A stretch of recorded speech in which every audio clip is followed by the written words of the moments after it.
trabaho, otoridad, nga makapamunyag sila sa ngalan sa Amahan, sa Anak ug sa Espiritu Santo. Sa itong kinabuhi karon ng kaigsunan, no? Mga tanah tiro ko, na kita na bautismohan mo sa tubig sa Espiritu. No? Kita na magitanan, no? Kaya kung wala pa, mag-sit na time, no? Kaya kailangan gini siya na mabautismohan ka, no? Kaya sayang din kayo kung ikaw ka nabalus ka matuunan, niya day wala ka mo encourage sa imuhang mga kaubanan dyan sulod sa iglesia o sa imong gidumulahan dyan sulod sa iglesia may tungkol sa pagbautismo, manubag kung atubangan sa Ginoo, no? Manong wala man nimo na sila gisultihan nagkinahanglan ginado ang pagbautismo sa tubig sa Espiritu, no? Linggo ka sa pagbulingon nga sila kinahanglan kay lugay naman po nangalagad sa Ginoo kasi hindi mapapanonayin sa mga simba, no? Pero sama nga ang pagbautismo magpapabaptize sa imong kinabuhi katong ang Kristo kinahanglan mo gihud, no? Aron nga makumpleto ka sa imong kinabuhi ingon nagtuo ka, no? Sa atong buhi nga Dios wala gisultihan ta nini nga kinahanglan kita magpabautismo sa tubig o sa Espiritu. Ikan din sa pulong sa Ginoo, no? Basa sa Mateo 28, 19-20, ganyan ako nangyari sa Acts, no? 8 verse 7 o sa Acts 2 verse 41. Kaya kung ibasa kanina sa Acts 16, 30 at sa 33 nga ikinhalan yun, gano'n, nang tanaw sa uling ko, mabautismo ko, nga nagtuo magkus Ginoo, no? Una ba, naman kay budawat na nila sa Ginoo. Umanta mo, dawat sa Ginoo, bautismohan ng itas sa tubig sa Espiritu, no? So, third kay nga sa Blanco Sulatan nga itong ibasa, diyan sa Matthew 28. So, kitang talaan mo kay sunan, no? Kung wala pa mag-agi, wala pa mabautismohin, no? Pwede mo mabulita, no? Encourage ko nga basin tag time nga mabautismohan ta sa tubig sa Espiritu. Lungan mo na sila, no? Siguro may yung kasi kukulingon nga asa man tanak karon magpabautismo, no? Pamantay sa una dito sa unang panahon kay ay ang atong sa kasapaan hindi pa man, no? Kaya abot kini sa una gani siguro kani ato sa padre hinlo pa ni sa unang panahon pa pagsugod na nimo nga simbahan, no? Nasuway na mabautismo niya sa tapa, no? Diyan ang pitan, balihaw, no? Sa unang panahon pa to 1970s pa siguro to kay hinlo man ang sapa wala pa yung mga kahugawan nga nag-abot yan ang napita pero karon tungkol sa kadaghan ng mga balay sa dapin sa sapa pero po ganahan mo abautismo diya sa sapa karon kay ay nguntas na paglingon nga hugaw naman ang sapa karon daghan namang mga naadiha sa sapa nga nagkako daghan na og mga hugaw nga diya na nabutang, no? Wala nga nung musitag time, no? Asa ta gusto nato kung wala pa mabautismoy sa tubig sa Espiritu, no? O sa tubig, no? Kung magkahiusa ta pohon, no? Ato ang namo nato ikaw galingon nga o kanisisyon ta ng sa mo surrender ka sa Ginoo, ikinahanglan kita o water baptism, no? O ba na diya hapon sa espirituhanong ipapabautismo, no?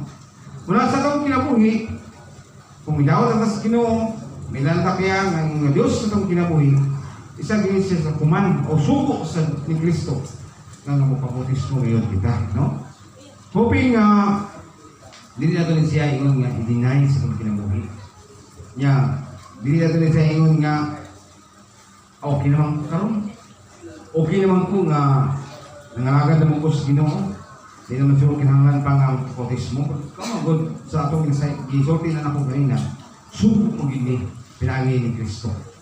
So, dili kita nini makaingon nga, okay ra. Kung kita mismo sa kagulingon, kaingon kita nga, okay ra, yung bautismo, okay ra ka. Probably yan, magigay sa ipulong sa Ginoo. Nga kitang tanan, itong tanan nga bidawat ng Kristo, itong tanan nga may ilag na niya, kinahanglan din siya na mabautismohan sa tubig o sa Espiritu, no? Sayo naman tayo, itong panahon. Kita naman ito sa ila siguro sa Sydney, no? Itong panahon nga nagbabutismo si Ginoong Hesus ni John the Baptist, no? Nagbabutismo kaniya dito sa tubig. Nakita niyo nga doon ay anghel, no?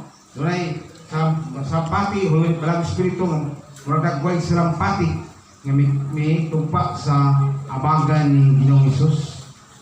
Umingon ang Diyos nga mahan kaniya may kalipay ako. So isa ka na siya ka pagmatuod, no, nga ikinahanglan yun nato ang pagkabautismo sa tubig o sa Espiritu. So kung ikaw mismo sa pagkaroon wala pa nimo ni masinati sa imong kaugalingon, no, kung may isa sa mga bulaton so saka di mahimutang na leader sa church or alagad sa Ginoo nga iya gini siya ni paabot na kustanan. Labi na kailangan tayo po yung mga bata karon nga mga tumutubo, musunod, no? O kuto ako pa nga ilawat sa Ginoo nga wala pa sa mabautismo isukat sa kalugayon na niya pagsulod sa simbahan. Ni-encourage sila nga kinahanglan din nato ang pagbautismo sa tubig sa Espiritu. Sa mga ginikanan nga nabautismuhan na, no? Nya kung sila ang bana o asawa, nya nulo sa mga anak nga pabautismuhin, i-encourage gyapon Dios niya to, no? Ako mga anak, kinahanglan din sa magpa-bautismo. Usa kini ka bulhaton, no? Usa kini ka sugo sa Dios kuman ni Kristo kang atos mga tao nga mga hagad kato kanya kinahanglan gyud awang pabautismo sa tubig o sa Espiritu. Siguro may kasi kumingon nga sa una man ko ana nga nakabati, no? Sa una man jud ko ana nga nakadungo, pero karon nabalik man ni karon so ipot pasabot yana kinahanglan kita pagdasig kapahinumdom kay na po mga mga sumusunod sa atong kinabuhi kinahanglan gyud nato nga atos lang ma-encourage yung pagpabautismo sila sa tubig o sa Espiritu, no? No, gano'n na punto kay sunan. Sinsa man ito mga example ini, no? Sa ko lang gisulti kanina, si Kristo ay isa sa mga himlo, no? Siya kinabuhi may isuon, tariya nga nag-edad siya sigurado mga more or less 30 years, no? 33 years, no? Sayo kita nga siya gibautismohan ni Juan. Kuman siya bautismohin, ang Diyos risulti kaniya nga kanya kaniya nasa kalipay o diya kaniya nalipay ako. Wala sa akong kinabuhi karon mo kay sunan. Dili gid nato kini siya iwagling, no? Kay word nga pagpabautismo. Dagan karon sa mga kasimbahanan ang uban ilagyod ni siya ginabuhat, no? Kay pabautismo. Tungkol kay isa kay siya kuman ikan dia nas balang kasulatan. Isugo ang mga tao nga katong ituo midawat kang Kristo kinahanglan silang bautismohan sa tubig o sa Espiritu, no? Wala ko yung kasi pagpalingon nga pwede naman sila nga di ko mabautismohan, no? Ano na to nga si Jesus Christ nagpabautismo balik sa tubig sa Espiritu. Siya ang ihemplo ngano nga kita po ingon nga makatawan, kita po gimituo kang Kristo magpabautismo balik ta, no? Aron nga makumpleto na kita, no? Dili ta maghapos, wala ta maghapos, wala ta mulipon sa pagkasala, no? Aron makalingkawas ta diha sa kasala nga na nagapabilin sa atong kinabuhi. May gingon nga magpabautismo kita. Kung surrender ta nga sa Dios, ang atong buhaton, no? Muna ipasabot nako na kumingon ka sa gulingon kay Kristo nga gipadala sa mahal dinhi sa kalibutan, may pabautismo siya. Pinagi kang Juan. Ito itong Juan Bautista, no? Ngayon siya Juan Bautista. Lahat po si Juan nga Dibila, no? Lahat po si Juan nga Pusol. nagamuan sa balang kasulatan, no? Muna nga kita, ingon nga katawan sa Ginoo. Kita, ingon nga mga lagad sa Ginoo. Kinahanglan din nato ang pagpapautismo. Kung rin ko sa paglingon nga, hindi naman siya lang kinahanglan pa, karong panahon na, kinahanglan din ako, no? Mas kinahanglan din siya. Kaya, alam bahay na, malubong ang iyong hanggang pagkatao kung pagpapautismo ka.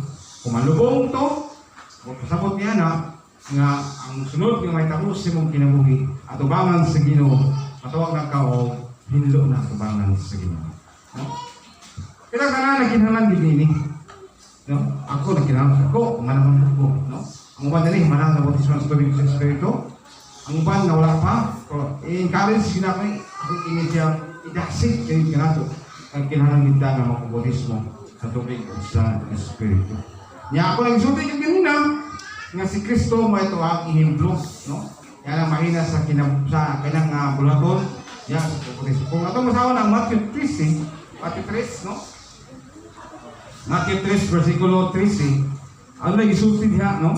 Sa versikulo 13 sa Matthew 3. O niya, gikan sa lalawigan sa Galilea, gato si Jesus Jordan, aron pagbunyag kang Juan, no? Araw kayo na pagkasulti ng isuhan, kailangingon nga magpabunyag, no? Sa lain nga, kasi maglibog ka, usap nga yung magpabunyag, usap ka naman ang bautismo. So, as usual, seminar lang sila nga pagka-sulti, lain lang siya pagka-pronounce, pero ang hulugan niya na is pareha. Magpabunyag o magpabautismo. Sa ngalan, samahan mo sa anak o sa Espiritu Santo.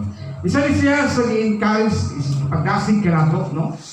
Kaya itong mga katauhan, wala pa sila mabautismo, kinahanglan din sila mabautismo ang pangalan sa mga sa anak o sa Espiritu Santo.